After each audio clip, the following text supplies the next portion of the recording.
नमस्कार, आप देख रहे हैं न्यूज फॉर नेशन और मैं हूं प्रियदर्शन। आरएस भट्टी को बिहार का डीजीपी क्यों बनाया गया? मुख्यमंत्री नीतीश कुमार ने आखिर ऐसा क्यों किया कि जो उनसे वरिष्ठ आईपीएस अधिकारी आलोक राज थे, उनकी जगह वरीयता देते हुए आरएस भट्टी को बिहार का डीजीपी बना दिया? दरअसल इसके पीछे कई कारण हैं और उन्हीं की आज हम बात करेंगे कि आरएस भट्टी को आखिर नीतीश कुमार ने किन कारणों से और किस वजह से बिहार के डीजीपी का प्रभार सौंपा है, बिहार के पुलिस महकमा को संभालने की उन्हें जिम्मेदारी दी है। तो अगर इसकी ओर हम आए तो एक दौर में अंडरवर्ल्ड की नाक में नकेल कसने वाले आरएस भट्टी को बिहार के अपराधियों का भट्ठा बैठाने के लिए इस बार नीतीश कुमार ने उन्हें बिहार का डीजीपी बना दिया है। और एक तरीके से देखा जाए तो नीतीश कुमार का यह निर्णय एक साथ एक तीर से कई निशानों को लगाने वाला है। उनका जो यह निर्णय है, उनका निर्णय ऐसा है कि उन्होंने एक और इस निर्णय से अपराधियों को भी सख्त संदेश दे दिया है कि हम आपकी किसी भी जो बिहार में अपराध की घटनाओं को अंजाम देने के तरीके हैं उसे बर्दाश्त नहीं करेंगे। तो दूसरी ओर नीतीश कुमार ने इसी के साथ जो भारतीय जनता पार्टी विपक्षी दल है उसे, और जो नीतीश कुमार के सहयोगी दल राष्ट्रीय जनता दल है, उन्हें भी, दोनों को ही सख्त संदेश दिया है कि हम आप पर भी एक नकेल कसेंगे, यानी कि जो हमारी सरकार को घेरने की आपकी तैयारी है, हमारी सरकार को घेरने की तैयारी के मंसूबों को सफल होने नहीं देंगे और इसे हमारे जो सपने हैं, इस सपने को सफल बनाएंगे आरएस भट्टी।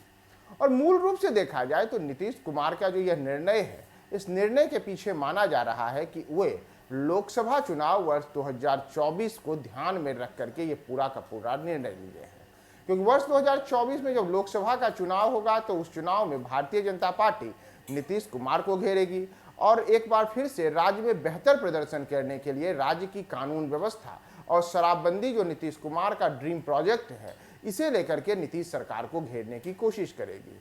लेकिन इन दोनों की दिशा में नीतीश कुमार चाहते हैं कि आरएस भट्टी ऐसा प्रयास करें जिससे राज्य में जो उनकी सुशासन बाबू वाली छवि है वह छवि भी बनी रहे और साथ ही साथ शराबबंदी का जो उनका एक समाज सुधार वाला अभियान है, यह अभियान भी आगे बढ़े। और इसी को साकार करने के लिए नीतीश कुमार ने इस बार पुलिस महकमे के तेज तर्रार और कड़क अधिकारी आरएस भट्टी को कमान सौंपी है। कैसे और क्यों इससे होगा, आइए उस पर बात करें। दरअसल बिहार के नए डीजीपी आरएस भट्टी से जुड़ी कई कहानियां हैं। बड़े बड़े अपराधियों को सत्ता से संरक्षण मिलता था, उस पर भी हाथ रखने से आरएस भट्टी बाज नहीं आए थे। और ऐसे में नीतीश कुमार ने एक और विपक्षी दल भाजपा को संदेश देने की कोशिश की है कि राज्य में कानून व्यवस्था को बनाए रखने के लिए वे कोई समझौता नहीं कर सकते। इसीलिए उन्होंने अपने दौर के सबसे कड़क अधिकारी को बिहार पुलिस की कमान सौंप दी है। वहीं आम लोगों को भी भरोसा दे दिया है कि बिहार में सक्रिय अपराधियों का भट्ठा बैठाने के लिए उन्होंने आरएस भट्टी को बुलाया है। चूंकि राजनीति में संकेतों का महत्व होता है, इसलिए आरएस भट्टी को लालू राबड़ी के शासनकाल में सख्त और शहाबुद्दीन, दिलीप सिंह, प्रभुनाथ सिंह जैसे लालू के खास नेताओं पर कार्रवाई करने वाला अधिकारी के तौर पर जाना जाता है। तो अब नीतीश कुमार ने भट्टी को डीजीपी बना करके राजद को भी संकेत दे दिया है कि वे वैसा कोई जंगल राज कतई बर्दाश्त नहीं करेंगे जिसे लेकर के कि बिहार बदनाम हो। और इन सबसे अलग उन्होंने वर्ष 2024 के लोकसभा चुनाव की तैयारी को लेकर के भी एक बड़ी चाल चल दी है। दरअसल वर्ष 2024 में बिहार में जब लोकसभा चुनाव के दौरान महागठबंधन सरकार को घेरने के लिए भाजपा कानून व्यवस्था के मुद्दे को उठाएगी, तो इसमें भाजपा की कोशिश रहेगी कि वह राज्य को कानून व्यवस्था और शराबबंदी के मुद्दे पर नीतीश कुमार को घेरे। चूंकि नीतीश कुमार खुद की छवि को सुशासन बाबू की बनाए हुए हैं, इसलिए वे इन दोनों मुद्दों पर भाजपा को किसी भी हालत में कोई मौका देना नहीं चाहते हैं। अब भट्टी को डीजीपी बनाकर नीतीश ने अपने सपनों को साकार करने का पूरा जिम्मा एक तरीके से आरएस भट्टी को दे दिया है। भट्टी अगर राज्य की कानून व्यवस्था को सही ट्रैक पर रखते हैं और शराबबंदी को सफल बनाने की दिशा में उनका प्रयास सफल होता है, तो एक प्रकार से नीतीश कुमार की यह सबसे बड़ी जीत होगी।